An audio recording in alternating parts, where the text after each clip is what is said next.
पिंगलवाडीला आपण आलेलो आहोत. तर इथे काही ट्रॅकर्स आलेले आहेत, त्यांना विचारतो मी. नमस्कार. नमस्कार. कुठे आलात तुम्ही? तुंगरगडावर आलोय आम्ही. इथे येऊन कसं वाटतंय?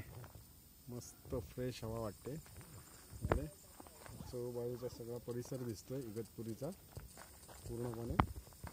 इथे धरण आहे इगतपुरीचं, ते दिसत आहे. आणि संपूर्ण हा परिसर या गडावरनं दिसत आहे.